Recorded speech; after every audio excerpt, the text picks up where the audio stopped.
লড়াইটা ছিল ৮ দিনের আশা নৈরাশ্যের এক লড়াই।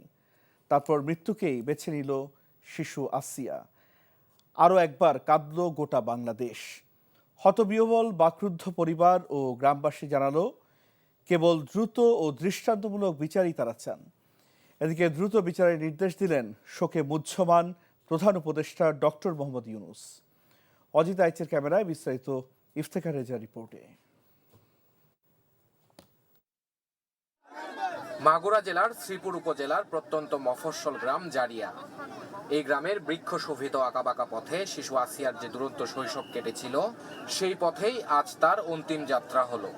তার এই শেষ বিষাদ যাত্রায় চোখের পানি ফেলে সঙ্গী হয়েছিল মা বাবা সহ গোটা গ্রামবাসী।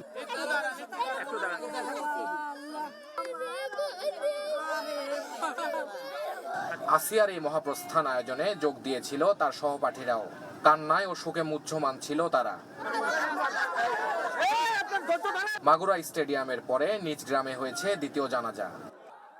তার মৃত্যুতে বিহ্বল বাকরুদ্ধ গোটা গ্রামবাসী। শোক জানাতেও যেন পর্যাপ্ত শব্দ নেই তাদের। মানে সকল শিশুদের যে নির্যাতন করছে যারা সবাইকে আমরা দৃষ্টান্তমূলক শাস্তি চাই।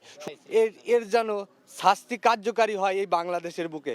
ইমিডিয়েটলি না হলে জনসম্মুখের মধ্যে ছেড়ে দিতে হবে, ওর গর্দান ফেলে দিতে হবে। শোকাকুল ক্রুদ্ধ স্বজনরা জানালেন, কেবল দ্রুত দৃষ্টান্তমূলক বিচারই তারা দেখতে চান। আপনি অতি অবিলম্বে এর বিচার চাই, কঠিনতা বিচার চাই। আসিয়ার সাথে যে নির্যাতন হয়েছে, আমরা মাগুরাবাসী সবাই লজ্জিত। আমরা এর দৃষ্টান্তমূলক শাস্তি চাই। বিচার চেয়েছেন স্থানীয় রাজনৈতিক দলের নেতারাও। বিচারের প্রক্রিয়া নিয়ে কথা বলেছেন পুলিশ সদস্যরাও।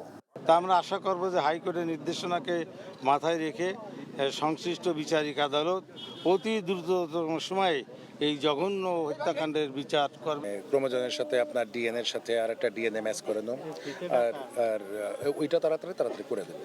এবং সিআইডির যারা এক্সপার্ট আছে তারা নিরলসভাবে দিনরাত কাজ করছে এবং আশা করি খুব দ্রুততার সাথে কাজটা হবে। আসিয়ার পরিণতি কেউ বরণ না করুক, সব শিশু নিরাপদ থাকুক, এমন প্রত্যাশাই সবার।